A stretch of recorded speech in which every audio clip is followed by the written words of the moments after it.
I don't care. I don't care. How dare you? I'm feeling like Ricky Gervais right now. I don't care. I don't care. So for those of you who are listening at home or wherever you're listening to, so reason why the Hulk has not had his own, hadn't had his own movie since what, The Incredible Hulk? The Incredible Hulk. Back in the early 2000s, Marvel was broke, so they sold off a lot of their properties.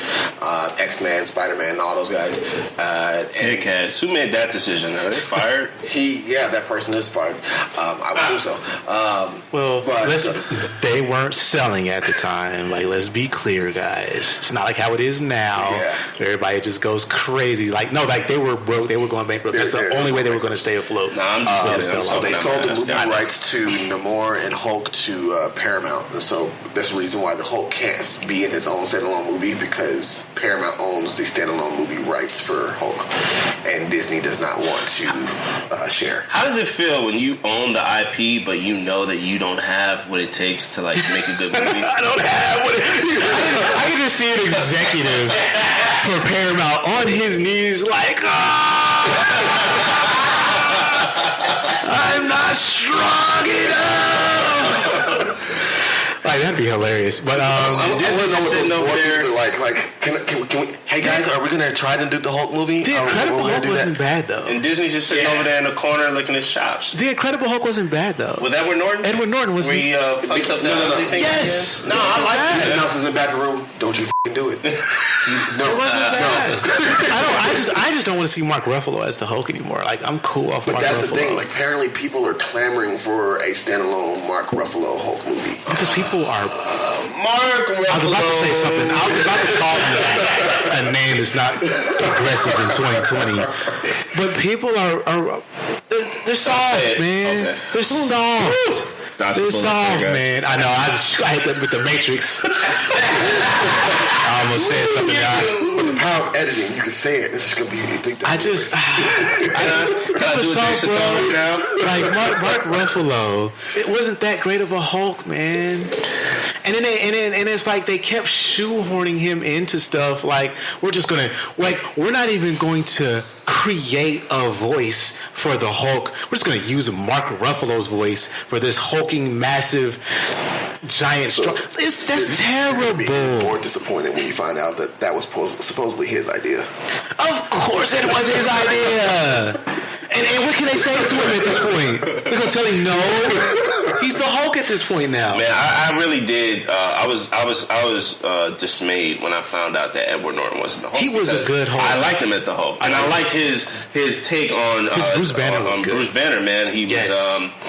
I thought it was good. Not as meek and But I heard some stuff that he was very difficult to work with, and yes, they said great actors wanted more. This is okay. So real quick for everyone who's listening, this is what happens when you make a movie of this caliber and they want to make a second one. The actor, the main person, they usually want to have more creative control. Yeah, that's what happens. He wanted to do other things. He wanted to tell a different type of story. He felt like how most actors. That's why we haven't got a Man of Steel 2 yet. Yep. Henry Cavill wants to tell a certain story because he is the guy. He's like, dude, you're going to keep putting me on the screen. Let me at least try to tell a story that people are going to like and that I will be happy with. So what's the problem? Are directors just like it? No. Well, so it's not directors. It's It's the production companies in the movie theater. And not the movie theaters, but the production companies and the executives. They're like, no. But why would you not take that idea and give it to your most creative person? In Warner Brothers situation, I would. I'm like, hey, you run a show. Obviously, we don't know what we're doing. Go ahead. Let's see if you can do better than what we're doing. But for Disney, for the majority of their movies, they make money. Well, but it kind of leads to the next story where, it goes back to actually the story we already talked about briefly, where the director of Doctor Strange is not going to be the director anymore for creative differences. Disney is very, how would you put it, tunnel vision with their vision sometimes. Yeah. Like, this happened with Star Wars movies. This happened with Age of Ultron. Yep. Joss Whedon wanted to do different things. They wouldn't allow it. That's why he didn't come back for an Avengers, which probably was for the better because what was it, the third Avengers, Infinity War, to me, in my opinion, maybe was the first best Avengers. I don't know. But in my opinion, that's anyway. But Joss Whedon wanted to do other things. And they're like, no. The guy who made the first Avengers made it look so dope, so awesome. It was. They're like, oh, you want to do what you want to do again? It was one of those, I want to die, go to heaven, and forget everything that I've ever, experienced in life and rewatch that. The first Avengers? Yeah, man. I remember the first Avengers. I'm glad I didn't watch it for a very long time, but I just watched it again recently. I talked about it on the podcast. It was still great. Yeah. It was awesome. It's awesome that pan around shot. Yeah, that pan around shot when they in the city. Oh, man. One of the best shots. It gets you chills, bro. It's up there. It's on par with Avengers Assemble, right? Like it was, or Wakanda Forever. Like it's iconic, bro. But I get what Disney's trying to do. Is like they have this vision, like they want to be at it. Someone told me that they had like every Marvel movie planned out for the next 10, 15 years. Of course they did. And so like in order for their story to be able to progress the way they want it to, then I get why you're going to have creative differences. But at the same time, like they're paying you all this money to just for sure, like to not make waves. I get that, I do. And my thing is that I think, look, I'm just going to say it. The Last Jedi was the best out of those Star Wars films. And that was the one that rocked the boat. That's the one they went off track, right? And I'm sorry, y'all might not agree, but The Last Jedi, in my opinion, was the best of those Star Wars films. And that's the one where they had Rian Johnson come in, and he kind of fucked it up. Like he rocked the boat, you know what I mean? He did some stuff, and now people are looking back at it retrospectively, I should say, looking back at it, people are like, that Last Jedi fixed a lot of things. Yeah, kind of. If the Rise of Skywalker would have had the courage of the conviction of Last Jedi, we might have got a really great ending to a storied, fabled saga, but they didn't have the cojones to do so. But it's the ending is never going to be. It's never going to satisfy everybody. Every big major event, whether it's been movie or TV, the ending is never satisfied 100% of the audience. For sure. I mean, I don't think you have to satisfy everyone. I just think you have to.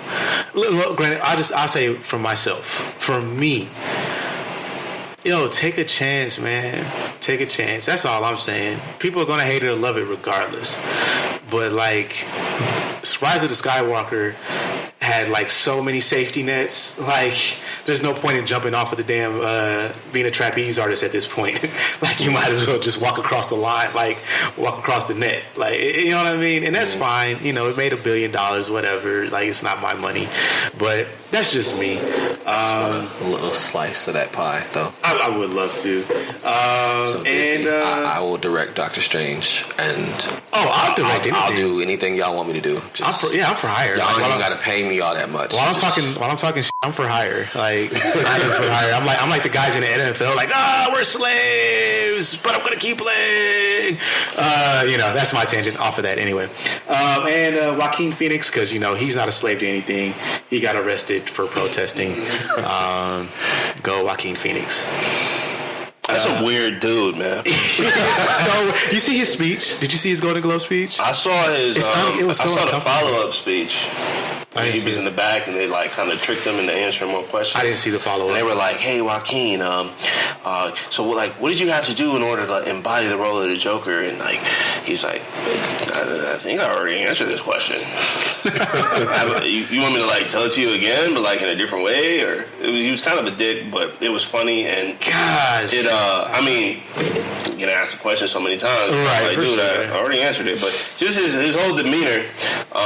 Not that I disagree with how he's just a weird dude. Yeah, his speech was uncomfortable to watch. Was it? Yeah. Was it about like being vegan or some like that? To be honest, I can't even tell you exactly what it was, but I just watched it. I was just like, I was kind of queasy. Anybody know what he was protesting? I don't know. Probably try to make Joker too. Like, I don't want to make it. I said just one. Take me to jail. Lock me up. I saw an article. It was like, so basically he did what he did at the end of the movie, and now he's getting arrested. Now he's actually in jail. Yeah. He took his method acting too far. Too far, man. Too far. But yeah, Joaquin Phoenix is in jail. Hurrah for him. I think that's all the movie news we have. We're going to go ahead and jump into our feature film this week. I have still Uncut Gems on my movie, but that's not it because that was last week. We're doing Just Mercy. Let's go ahead and get the bumper for that. You had my curiosity, but now you have my attention. Well, we're waiting. Are you ready, Jefferson? I'm ready. Just want to make sure you're ready, brother. Here it is. Show me the money. And here we go. All right, and we are back. We'll go ahead and read the quick description here for Just Mercy. After graduating from Harvard, Brian Stevenson heads to Alabama to defend those wrongly condemned or those not afforded proper representation. One of his first cases is that of Walter McMillan, who is sentenced to die in 1987 for the murder of an 18-year-old girl, despite evidence proving his innocence. In the years that follow, Stevenson encounters racism and legal and political maneuvering as he tirelessly fights for McMillan's life. This movie stars Michael B. Jordan. All right, go Michael B. Jordan. And also stars one of our favorites, Brie Larson. All right, go Brie Larson. I thought she was pretty good in the movie. Yeah, I enjoyed it. I enjoyed everybody in the movie. It's a good movie. It's the best movie of 2020. Well, we'll see. We'll see if it's a good movie. We're about to get honest on that. But right now, I didn't see a cinema score for this movie as of yet. Rotten Tomatoes has it at 82%. I was just saying it just came out, so I don't think that. What's the? I think the audience score is a lot higher. I think it's like 99%. The cinema score? The Rotten Tomatoes audience. Oh, is it? Yeah. Okay. I just saw 82%, so yeah, it could be higher. Yeah, 82% is the critic score. I'm gonna pull it up right now, which is pretty high for critics. So it's probably I'm surprised it's not 100%. 82 and then 99 on the audience score. There it is. There you have it. So this movie, throw it out there, is based off of a true story. And before I just keep forgetting to do this, but spoilers ahead, guys. Spoilers ahead. So you might want to stop here. If you haven't seen it, go see the movie and come back because that's the thing to do. You know what? Let's go ahead and jump into Chris's take on Just Mercy. What you got, Chris? Before I do any of that, did they ever say what happened to the first black dude at the beginning of the movie? Like the one he went and saw in prison? They did not go back to him, I don't think. I don't even think at the end of the story they went back to his story. Yeah, I was like, who the hell is this guy? And why do you make me care about him? And then, why do you make me care so hard? You never show him for the rest of the movie. Yeah. But the movie tugged on a lot of different heartstrings, and it was very touching. There's a lot of parts that was just like crazy. What touched you, Chris? Tell us. Like the character, he's this Vietnam War veteran and suffering from PTSD, and they basically just obviously he does do the crime. He did the crime. But he wasn't in his right frame of mind. And then you just listen to the stories of these guys that's in death row. A lot of them didn't do it just because they fit a description.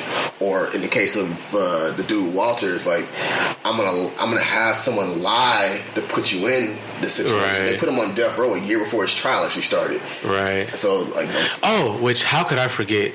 Walter McMillan in this movie played by Jamie Foxx. He got into his change my face bag, and usually when he does that, something masterful happens.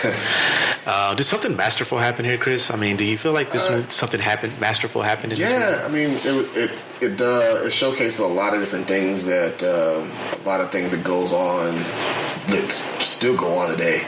Like this stuff was happening in the 90s, late 80s, and it was really, like I said, it tugged on a lot of heartstrings. Like a lot of people in the theaters, they were walking out, doing these rubbing their numbers. faces and crying. Eyes puffy at the end of it. Just